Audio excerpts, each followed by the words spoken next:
नमस्कार, जय श्री कृष्णा। आज हम इस वीडियो में आपको बताने जा रहे हैं कि यदि आप कर्क लगन और कर्क राशि के जातक हैं तो आपके लिए मार्च 2022 कैसा बीतने वाला है। तो आप हमारे वीडियो से अंत तक बने रहें जिससे कि आपको पूरे मार्च के विषय की जानकारी यहाँ पर मिल सके कि ग्रह संचरण कर रहे हैं और गोचर कर रहे हैं तो क्या स्थिति बन रही है। तो सबसे पहले हम आपको बता दें कि यदि आप कर्क लग्न और कर्क राशि के जातक हैं, सबसे पहले आपको ये समझना होगा कि आपके बर्थ चार्ट में प्रथम भाव में यदि 4 नंबर ये है प्रथम भाव, ठीक है। तो यदि 4 नंबर विद्यमान है तो आपका जो लग्न है वह कर्क है। यदि प्रथम भाव से लेकर द्वादश भाव तक किसी भी भाव में चंद्रमा 4 नंबर में विद्यमान है तो आपकी राशि जो है वह कर्क है, ठीक है। तो अब आपने समझ लिया।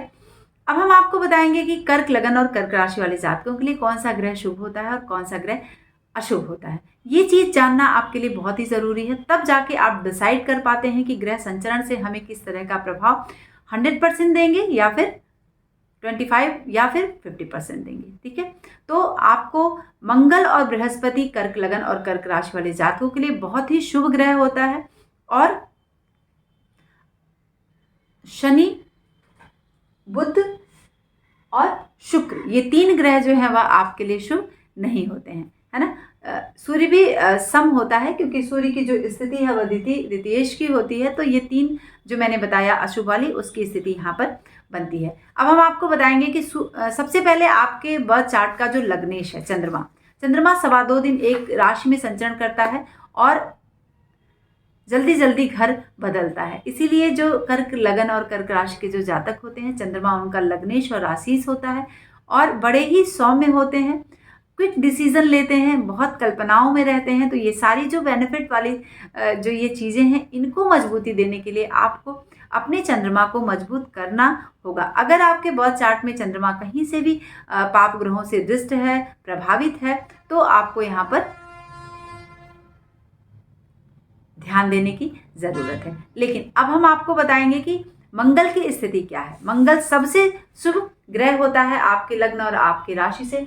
तो मंगल आपका पंचमेश और मंगल आपका कर्मेश है। ये मंगल राजयोग कारक होता है कर्क लगन और कर्क राशि के जातकों के लिए। मंगल 26 फरवरी को मकर में प्रवेश कर रहे हैं और 7 अप्रैल तक मंगल आपके मकर राशि में रहेंगे। तो मकर राशि आपके सप्तम भाव में उच्च का होकर, यानी आपका पंचमेश और आपका कर्मेश उच्च का होकर केंद्र में सप्तम भाव में विद्यमान रहेंगे। तो ये बहुत ही अच्छी स्थिति बन रही है। मंगल जब भी सप्तम में रहेंगे तो आपको और चीज़ों में तो लाभ कराएंगे, है ना, लेकिन सप्तम में बैठकर आपको क्या कराएंगे, आपको थोड़ा सा धन को लेकर एकदम सावधानी बरतनी है। कहीं भी अचानक से पैसा नहीं लगाना क्योंकि शुभ ग्रह है, लेकिन फिर भी आपको यहाँ पर, क्योंकि लग्न से अगर हम देखेंगे सप्तम भाव में मंगल की जो स्थिति है उच्च की बन रही है, लेकिन फिर भी आपको सप्तम में रहने की वजह से धन यानी धनेश जो है आपका सूर्य है और सूर्य की जो स्थिति बनेगी वह 15 मार्च को मीन में संचरण करेगा, यानी मीन में यहाँ पर बन रहा है और उसके पहले सूर्य की स्थिति द्वितीय और द्वादश मंगल से बन रही है। तो धन हानि करा सकता है क्योंकि पैसे का जो स्वामी है सूर्य वह मंगल से द्वितीय भाव में संचरण करेगा। तो व्यवसाय, सट्टा, लॉटरी इनमें अगर आपको पैसा लगाना है तो फायदा मंगल देंगे, उच्च के हैं, लेकिन कहीं कहीं इस तरह की स्थिति बनेगी जैसे अचानक से कुछ गड़बड़ सा आपका जो डिसीजन है वह हो सकता है। तो इसको लेकर आपको मंगल की थोड़ी सी मजबूती देनी है। मंगल को आपको बेनिफिट देने के लिए थोड़ा आपको कलर इफेक्ट देना है, यानी रेड कलर के कपड़े आपको पहनने हैं, कुछ बैंड वगैरह रेड कलर का पहनिए, है ना, या मंगल से रिलेटेड धातु यानी ब्रॉन्च आप पहन सकते हैं, इसमें आपको थोड़ा लाभ मिलेगा। यानी अगर आपका लग्न कर्क है, ठीक है, तो आपको अदालत के जो निर्णय हैं वह आपके अनुकूल जाएंगे। वरिष्ठों से संघर्ष करके ही आपको लाभ मिलेगा, है ना, उसमें चाहे वो कार्य क्षेत्र में है या किसी भी आप प्रोफेशन से रिलेटेड हैं या फिर आप जैसे भी हैं, जो भी अगर आप लाभ चाह रहे हैं तो आपको संघर्ष करना पड़ेगा और तत्पश्चात मंगलदेव यहाँ पर लाभ आपको प्रदान कर देंगे, ठीक है। साझेदारी या फिर इन मामलों में आपको थोड़ा सा भी उलझना नहीं है, नहीं तो नुकसान की स्थिति यहाँ पर बना सकते हैं, लेकिन बाकी चीज़ें आपके अनुकूल हैं। अब आप सब कुछ करिए क्योंकि मंगल आपका कर्मेश और पंचमेश और केंद्र में आकर उच्च का होकर सप्तम भाव में बैठा हुआ है, ठीक है। अब हम बृहस्पति की बात करें, क्योंकि सबसे शुभ प्लेनेट जो है बृहस्पति होता है। बृहस्पति आपका षष्ठेश और आपका भाग्येश है, और बृहस्पति कुंभ राशि में संचरण करेगा। 13 अप्रैल को वह मीन में जाएगा, लेकिन 13 अप्रैल तक कुंभ राशि में बृहस्पति का संचरण है, और 22 फरवरी को बृहस्पति देव अस्त हो जाएंगे, और 23 मार्च तक वह अस्त रहने वाले। तो यानी आप समझ लीजिए कि 1/3 जो स्थिति बन रही है बृहस्पति की मार्च में, वह अस्त वाली बन रही है। तो आपका भाग्येश और आपका षष्ठेश जो है वह कमजोर है ना, उसके पास पावर नहीं है। शुभ ग्रह है लेकिन पावर नहीं है। अब आपको पावर देने के लिए येलो कलर के कपड़े पहनने हैं, ठीक है। चने की दाल हर बृहस्पतिवार को खाना है ना। और चाहे तो आप स्टोन भी पहन सकते हैं, गोल्ड की एक रिंग धारण कर सकते हैं, क्योंकि कर्क लगन के लिए काफ़ी शुभ होता है गोल्ड, तो आप पहन सकते हैं। और नवम भाव में बृहस्पति की जो स्थिति है, अष्टम भाव में बृहस्पति की जो स्थिति, यानी अपने से द्वादश, ठीक है, कुंभ राशि में बृहस्पति संचरण कर रहा है। आपका भाग्येश कुंभ राशि में और आपका षष्ठेश अपने से, यानी विपरीत राजयोग भी बना रहा है, लेकिन फिर भी आपको यहाँ पर अष्टम भाव के बृहस्पति को थोड़ा ध्यान देने की जरूरत है। कहीं से अकस्मात पैसा मिलना है, लेना है अगर, तो आपको अपने बृहस्पति को मजबूत करना होगा, ठीक है। हो सकता है किसी की धरोहर आपको यहाँ पर मिल जाए, लेकिन थोड़ा सा कष्ट मिल सकता है, थोड़ा सा कर्ज की स्थिति बन सकती है, खाना मिलने में देर हो सकती है, हो सकता है भोजन कभी कभी ऐसा लगता है टाइम से आपको खाना नहीं मिल रहा है, या इस तरह की स्थिति गुरुदेव बृहस्पति बना सकते हैं, ठीक है। तो अकस्मात इस तरह की कोई धरोहर में, क्योंकि अष्टम भाव में बृहस्पति यहाँ पर है और विपरीत राजयोग बना रहा है, तो किसी की अचानक से डेथ हो जाए और आपको वो पैसा मिल जाए, तो ये कंडीशन बृहस्पति देव आपके यहाँ पर अष्टम भाव में बैठकर बना रहे हैं, तो थोड़े कमजोर हैं। तो इसमें अगर आपको ये सब बेनिफिट लेना है, या फिर आपके पैतृक संपत्ति की कोई बात चल रही है, प्रॉब्लम चल रहा है, तो आपको ध्यान देना है ना, वो मिले आपको। इसके लिए आपको अपने बृहस्पति को मजबूत करना है, दान नहीं करना है, अपने बृहस्पति को मजबूत करना है। थोड़ी सी हेल्थ, अगर आपकी राशि जो है वह कर्क है, तो अपने हेल्थ को लेकर थोड़ा ध्यान देने की यहाँ पर ज़रूरत है। हेल्थ थोड़ा इधर उधर हो सकता है ना, तो ये आप बात ध्यान करिए। अब हम आपको बताएंगे कि आपके बर्थ चार्ट में सूर्य आपका द्वितीय, यानी धन भाव का स्वामी है सूर्य, और वह 15 मार्च को मीन राशि में प्रवेश कर रहा है। 15 मार्च तक वह कुंभ में रहेगा। तो सूर्य और बृहस्पति की स्थिति यहाँ पर कुंभ में बनेगी, और तत्पश्चात वह मीन में 15 तारीख को प्रवेश करेगा। तो सूर्य जब भी नवम भाव में, वो भी आपके धर्म भाव में, आपके भाग्य भाव में संचरण करेगा, तो वह आपके यश और कीर्ति को बढ़ाएगा, आपका प्रभाव जो है वह बढ़ा चढ़ा रहेगा। तो इस तरह की सूर्य स्थिति प्रदान करेगा। और उसके पहले 8वें में जब भी 15 तारीख के पहले थोड़ी सी पीड़ा दे सकता है, चाहे हेल्थ को लेकर हो, चाहे कुछ और चीज़ें हों, यानी अष्टम भाव से रिलेटेड कुछ पीड़ाएं दे सकता है। पैतृक संपत्ति से रिलेटेड कोई डिसीजन हो रहा हो तो उसमें कुछ पीड़ा दे सकता है। गुप्त चीज़ों को, बातों को ध्यान रखना है। अगर इस तरह की कंडीशन बन रही है तो कुछ पीड़ा आपको मिल सकती है, ठीक है। अब हम आपको बताएंगे कि आपके बर्थ चार्ट में बुध की स्थिति क्या है। बुध आपका शुभ ग्रह नहीं माना जाता है आपके लग्न से,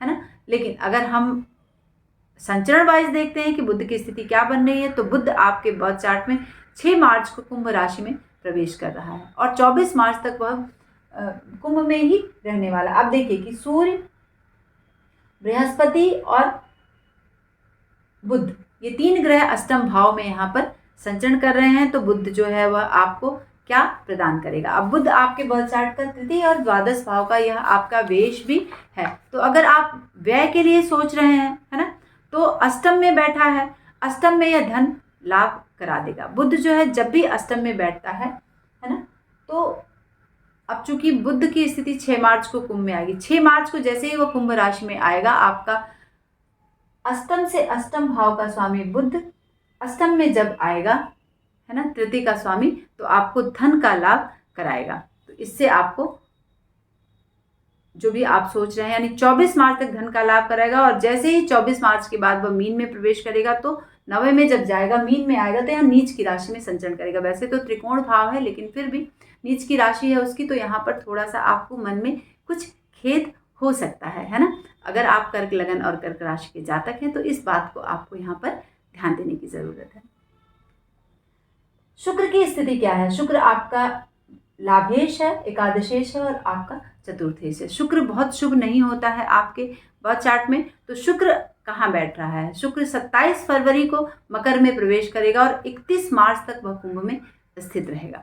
तो 27 फरवरी से लेकर 31 यानी पूरे महीने मार्च में शुक्र की स्थिति जो है वह मकर राशि में बन रही है, यानी आपके सप्तम भाव में यहाँ पर संचरण करेगा। आपके लग्न को देखेगा पूर्ण दृष्टि से, आपका लाभेश और आपका चतुर्थेश, आपके सुख भाव का स्वामी चतुर्थ से सप्तम भाव में संचरण करेगा। तो जब वह सप्तम भाव में संचरण करेगा तो आपको कहीं से शोक समाचार दे सकता है ना। कुछ इस बातों को लेकर आपके मन में एक दुख हो सकता है, मन थोड़ा सा दुखी हो सकता है इसको लेकर, और शुभ नहीं है तो पर स्त्री गमन से आपको यहाँ पर बचना होगा। और धन मिलने में कुछ अड़चने आ सकती हैं, इस तरह की कंडीशन बन सकती है। व्यापार में कुछ मंदी की स्थिति आपकी यहाँ पर बनेगी, तो ये बात आपको यहाँ पर ध्यान देना। सफ़ेद चीज़ों का दान करना, अगर इस तरह की कंडीशन क्रिएट हो रही है तो आपको यहाँ पर करना है। अब हम आपको बताएंगे कि शनि क्या है। शनि आपके अष्टम और सप्तम भाव का स्वामी है और शनि की जो स्थिति है वह 29 अप्रैल तक मकर में रहेगा, तत्पश्चात वह कुंभ में प्रवेश करेगा। मकर राशि में शनि यहाँ पर रहेगा, शुक्र की भी स्थिति यहाँ पर है, तो शनि और शुक्र एक साथ सप्तम में विद्यमान रहेंगे और शनि जो है कुंभ राशि में प्रवेश करेगा उसके बाद। तो अब शनि क्या करेगा, शनि जब भी मकर में रहता है तो आपको सबसे पहले, यानी मकर इसकी सप्तम भाव का स्वामी है, तो शनि क्रोध दे देगा, आपको क्रोध बढ़ सकता है, यानी है अब अप्रैल तक आपको थोड़ा बहुत ज़्यादा क्रोध की स्थिति में आप आ सकते हैं। तो आपको इससे बचना है, क्रोध से बचना है और अपने कार्य को प्रॉपर या फिर अपने रिलेशनशिप को बहुत मेंटेन करना है, जिससे कि आपको सुख और शांति मिल सके। अपने फैमिली में, अपने परिवार के साथ आपको ये बैलेंस बनाकर रहना है, ठीक है। और शनि की स्थिति क्या है, शुभ है तो धन अच्छा मिलेगा, विदेश यात्रा की संभावना बन जाएगी यदि आपके बर्थ चार्ट में शनि अच्छा है। छात्र परीक्षा में बैठ नहीं पाएंगे, इस तरह की कंडीशन शनि यहाँ पर बनाएगा।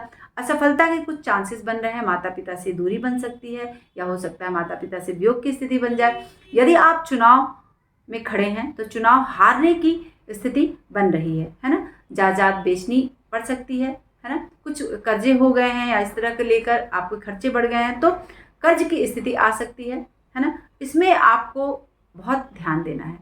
आप धोखे से आपको बचना होगा। हो सकता है कोई अगला व्यक्ति आपको धोखा दे दे, जमीन जायदाद इन सब, क्योंकि अष्टमेश भी है, इन मामलों में आपको अदालती निर्णय में फंसना पड़ सकता है। पर स्त्री से संपर्क में सावधानी बिल्कुल से नहीं करना है, ठीक है। किसी धनवान स्त्री से आपके संपर्क जो है वह बन सकते हैं यदि आप कर्क लगन और कर्क राशि के जातक हैं तो, ठीक है। तो ये बातें ध्यान देनी है। संतान पक्ष पर भी आपको ध्यान देना है, वियोग हो सकता है, दूरी बढ़ सकती है संतान से, उसको लेकर कुछ मन अशांत रह सकता है, तो ये बातें आपको यहाँ पर ध्यान देना। वरिष्ठों से कुछ झगड़े की संभावना बन सकती है। गुस्से पर, क्रोध पर आपको नियंत्रण यहाँ पर रखना है और तब जाकर पूरा मार्च 2022 तब आपके लिए बेनिफिट देगा। अब हम राहु और केतु के विषय में बताएंगे। यदि आप कर्क लगन और कर्क राशि के जातक हैं तो 17 मार्च से राहु का जो प्रभाव है वह आपके दशम भाव और चतुर्थ भाव पर केतु का यह पड़ने लगेगा, लेकिन 17 मार्च से पहले वह आपके एकादश और पंचम भाव पर प्रभाव डाल रहा है। तो एकादश भाव का जो राहु है वह अच्छा प्रभाव देगा, क्योंकि वृष राशि में रहेगा तो एकादश में बैठकर वह आपको सुख प्रदान कर रहा है। लेकिन जैसे ही वह दशम में प्रभाव देना शुरू करेगा 17 मार्च से लेकर और 12 अप्रैल को वह प्रवेश कर जाएगा 1:40 पर राहु मेष राशि में। 18 महीने राहु एक राशि में संचरण करता है और सदैव वक्री होता है। तो जब वक्री रहेगा तो आपके भाग्य भाव को भी देखेगा और आपके कर्म क्षेत्र को भी देखेगा, तो यहाँ पर आपको लाभ देगा। लेकिन जब वह 10वें के प्रभाव को देगा तो लोगों से वैर की स्थिति बनाएगा। आपके अपने कार्य क्षेत्र में या फिर आपके परिवार में, कुटुंब में कुछ वाद विवाद की स्थिति बना सकता है। तो इस तरह की स्थिति से आपको यहाँ पर 2-4 होना पड़ सकता है।